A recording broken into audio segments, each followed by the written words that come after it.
Assalamualaikum warahmatullahi wabarakatuh. Perkenalkan, nama saya Puspita Maharaniasan dengan NIM S1 D1043 dari kelas Ganjil. Pada kali ini saya akan membuat tugas sistem operasi, di mana tugasnya yaitu proses dan penjadwalan. Selanjutnya, di proses dan penjadwalan ini terdapat beberapa poin. Yang poin pertama yaitu konsep proses. Proses didefinisikan sebagai program yang sedang dieksekusi. Menurut Silberschatz, proses tidak hanya sekadar suatu kode program atau text section, melainkan meliputi beberapa aktivitas yang bersangkutan seperti program, counter, dan stack. Selanjutnya, diagram status proses. Berikut ini adalah diagram status proses. Pada diagram ini terdapat 5 status. Yang pertama itu baru, lalu kemudian akan di-admit, kemudian selanjutnya akan siap atau ready, setelah dari status akan ke run state. Setelah dari run state ini akan ada 3 kemungkinan. Pertama, proses akan selesai. Kedua, proses ada yang diinstruksi. Proses dari run state akan kembali ready. Kemungkinan ketiga akan terjadi input dan output atau event wait. Proses yang melalui hal itu akan dimasukkan ke waiting status. Proses harus menunggu sampai event terus selesai dan akan masuk ke ready status, dan akan terjadi 3 kemungkinan yang sama. Selanjutnya, proses control block. Setiap proses digambarkan dalam sistem operasi oleh sebuah proses control block, juga disebut PCB, berisikan banyak bagian dari informasi yang berhubungan dengan sebuah proses yang spesifik, termasuk hal-hal di bawah ini. Yang pertama yaitu status proses, kedua program counter, ketiga CPU register, keempat informasi manajemen memori, kelima informasi pencatatan, keenam informasi status M atau K. Berikut ini adalah tabel proses control block, di mana tabelnya terdiri dari pointer dan proses test. Selanjutnya yaitu pembentukan proses. Saat komputer berjalan, terdapat banyak proses yang berjalan secara bersamaan. Sebuah proses dibuat melalui sistem call-create, proses yang membentuk proses turunan yang dilakukan oleh proses induk, M atau K. Sumber daya ini dapat diperoleh langsung dari sistem operasi, dari proses induk yang membagi-bagikan sumber daya kepada setiap proses turunannya, atau proses turunan dan proses induk berbagi sumber daya yang diberikan sistem operasi. Proses-proses tersebut berjalan secara konkuren, atau proses induk menunggu sampai beberapa atau seluruh proses turunannya selesai berjalan. Juga terdapat 2 kemungkinan dalam pemberian ruang alamat proses yang baru. Proses turunan dapat merupakan duplikasi. Sistem proses Unix mempunyai sistem call fork yang berfungsi untuk membuat proses baru. Proses induk dan turunan independen satu sama lain dan berjalan bersamaan. Return code dari sistem call ini adalah suatu integer. Ada juga sistem call exchange yang berguna untuk membuat proses turunan yang berbentuk memiliki instruksi yang berbeda dengan proses induknya.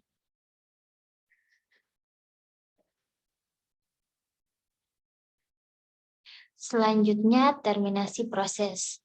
Suatu proses diterminasi ketika proses tersebut telah selesai mengeksekusi perintah terakhir atau diterminasi dengan sengaja oleh proses lain. Biasa proses induk yang melakukan hal ini pada saat terminasi, sumber daya yang digunakan oleh proses akan dialokasikan kembali oleh sistem operasi agar dapat dimanfaatkan oleh proses lain. Biasanya proses induk melakukan terminasi sengaja pada turunannya. Alasan terminasi tersebut adalah yang pertama, Turunan melampaui penggunaan sumber daya yang telah dialokasikan. Kedua, task yang digunakan kepada turunan tidak lagi diperlukan. Dan terakhir yang ketiga, proses induk selesai dan sistem operasi tidak mengizinkan proses turunan untuk tetap berjalan. Selanjutnya itu proses Linux. Sebuah proses adalah konteks dasar di mana semua permintaan user dilayani sistem operasi. Prinsip dasar dari manajemen proses Unix adalah memisahkan dua proses untuk membuat proses dan menjalankan program baru. Model seperti ini memiliki kelebihan yaitu kesederhanaan dibanding harus menetapkan setiap detail dari lingkungan. Program baru adalah sistem yang menjalankan program tersebut. Setiap proses memiliki identitas yang isinya berupa bit. Bits digunakan untuk menetapkan proses ke sistem operasi ketika sebuah aplikasi membuat sistem call untuk sinyal, modifikasi, atau menunggu proses lain. Yang kedua, credentials. Setiap proses harus memiliki hubungan antara user ID dengan group ID yang menentukan hak sebuah proses untuk mengakses sumber daya dan sistem dan file. Yang ketiga, personality dapat sedikit memodifikasi semantics of system calls. Poin selanjutnya itu konsep thread. Thread merupakan cara dari komputer untuk menjalankan dua atau lebih task dalam waktu secara bersamaan. Kemudian model multithreading. Beberapa terminologi yang akan dibahas. Yang pertama itu thread pengguna dan kedua itu thread kernel. Berikut ini adalah gambar dari thread, contoh thread. Model multithreading. Kemudian model-model ini terdiri tiga. Yang pertama model many to one, kedua model one to one, yang ketiga model many to many.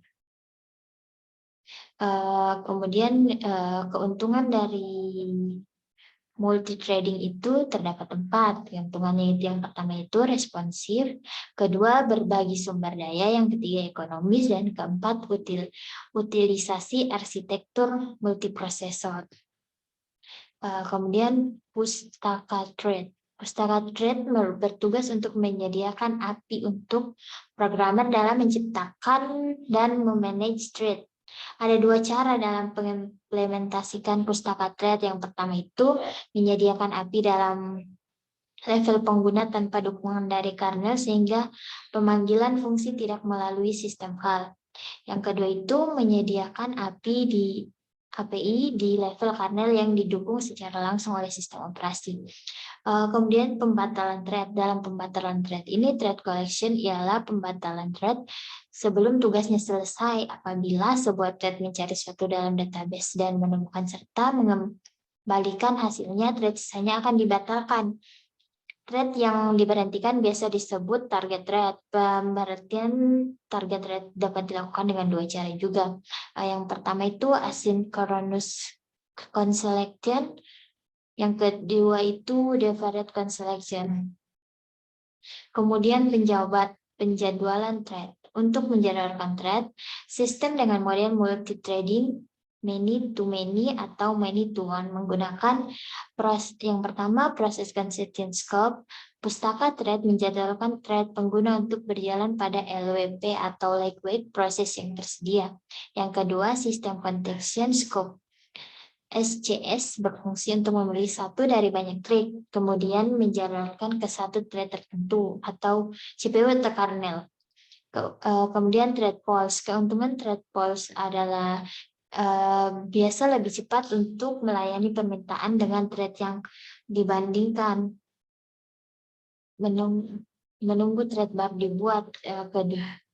Kedua, thread pool membatasi jumlah thread yang ada pada suatu waktu. Selanjutnya poin ketiganya itu thread Java. Berikut ini status thread. Di sini merupakan contoh struktur dari status thread. Kemudian yaitu pembentukan thread. Ada dua cara membuat thread di program Java, yaitu extended class thread dan kedua implements interface renewable. Kemudian penggabungan thread. Tujuan multithreading adalah agar thread melakukan pekerjaan secara paralel, sehingga program dapat berjalan dengan lebih baik. Namun ada keadaan tertentu di mana thread utama perlu menunggu sampai thread yang dibuatnya itu menyelesaikan tugasnya. Pada keadaan seperti ini, thread utama bisa menunggu selesainya pekerjaan thread anak dan memanggil pemanggilan metode join. Kemudian penjadwalan CPU. Penjadwalan CPU adalah suatu proses pengaturan atau penjadwalan proses. Proses yang ada di dalam komputer penjadwalan CPU secara garis besar dibagi menjadi dua, yaitu penjadwalan preemptif dan penjadwalan non-preemptif. Penjadwalan CPU merupakan suatu konsep dasar dari multiprogramming. Karena dengan adanya penjadwalan dari CPU sendiri, maka proses-proses tersebut akan mendapatkan alokasi resource dari CPU. Siklus burst CPU, M ataukah? Keberhasilan dari penjadwalan CPU tergantung dari beberapa properti prosesor. Proses hanya akan bolak-balik dari dua state ini. Inilah yang disebut siklus burst CPU, M ataukah? Burst CPU setelah itu diikuti oleh burst M ataukah, kemudian burst CPU lagi, lalu burst M ataukah lagi, dan seterusnya dilakukan secara bergiliran. Di sini adalah siklus burst CPU M ataukah dalam bentuk diagram. Selanjutnya penjadwalan preemptif. Penjadwalan preemptif mempunyai arti kemampuan sistem operasi yang memberhentikan sementara proses yang sedang berjalan untuk memberi ruang kepada proses prioritasnya lebih tinggi. Penjadwalan ini bisa saja termasuk penjadwalan proses atau M atau K. Penjadwalan preemptif memungkinkan sistem untuk lebih bisa menjamin bahwa setiap proses mendapat sebuah slice waktu operasi dan juga membuat sistem lebih cepat merespon terhadap event dari luar yang membutuhkan reaksi cepat dari suatu atau beberapa proses. Terkadang juga suatu sistem mengalami kondisi yang disebut busy wait, yaitu saat di mana menunggu request input. Saat busy wait tersebut, proses tidak melakukan sesuatu yang produktif, tetap memakan resource dari CPU. Dengan penjadwalan preemptif, hal tersebut dapat dihindari. Penjadwalan yang biasa digunakan di sistem operasi dewasa ini biasanya bersifat preemptif. Bahkan beberapa penjadwalan sistem operasi, contohnya Linux 2.6, mempunyai kemampuan preemptif terhadap sistem call-nya. Dispatcher. Dispatcher adalah modul yang memberikan kontrol CPU kepada proses yang sedang terjadwal. Fungsinya adalah ada 3. Yang pertama itu context switching, mengganti state dari suatu proses dan mengembalikannya untuk menghindari monopoli CPU time. Yang kedua, switching to user mode dari kernel mode. Yang ketiga, lompat dari suatu bagian dari program user untuk mengulang program. Di sini terdapat timeline dispatcher. Di sini adalah contoh dari sebuah struktur timeline dispatcher. Selanjutnya, kriteria penjadwalannya. Kriteria yang digunakan dalam menilai adalah yang pertama, CPU utilization. CPU utilization ini akan mempunyai rank dari 0 sampai 100% di sistem yang sebenarnya ia mempunyai rank dari 40 sampai 100%. Kedua, throughput. Jika mempunyai beberapa proses yang sama dan memiliki beberapa algoritma penjadwalan yang berbeda, throughput bisa menjadi salah satu kriteria penilaian di mana algoritma yang menyelesaikan proses terbanyak mungkin yang terbaik. Yang ketiga itu turnaround time. Turnaround time adalah jumlah periode untuk menunggu. Untuk dapat ke memori menunggu di red queue, eksekusi CPU dan melakukan proses N atau K. Keempat yaitu waiting time. Waiting time adalah jumlah waktu yang dibutuhkan proses di antrian ready. Kemudian kelima, response time. Response time ini yaitu waktu untuk memulai memberikan respon, tetapi bukan waktu yang dipakai output untuk respon tersebut. Kemudian yang keenam, fairness. Suatu algoritma untuk memperlihatkan pengawasan nilai prioritas dari suatu proses. Menghindari terjadinya starvation CPU time. Yang terakhir, yang ketujuh, yaitu efisiensi. Rendahnya overhead dalam konteks switching, penghitungan prioritas dan sebagainya untuk menentukan apakah suatu algoritma efisien atau tidak. Selanjutnya, poin yang terakhir yaitu algoritma penjadwalan. Algoritma penjadwalan, terdapat banyak algoritma, di antaranya yang pertama ada algoritma menggunakan strategi non-primitif. Non-primitif algoritma didesain agar setelah proses yang sedang berjalan memasuki negara adalah proses yang diperbolehkan, tidak dihapus dari prosesor sampai selesai dengan waktunya layanan secara eksplisit atau hasil prosesor. Terdapat FIFO atau first in first out atau FCFS, first come first serve. Kedua, SJV, shortest job first. Yang ketiga, HRN atau Highest ratio next. Yang kemudian B, algoritma menggunakan strategi preemptif.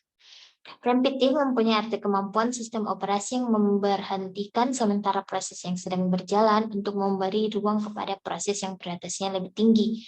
MFQ atau multiple feedback queues.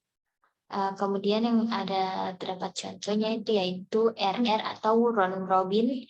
Kedua, SRF, shortest remaining first. Yang ketiga, PS, priority scheduling.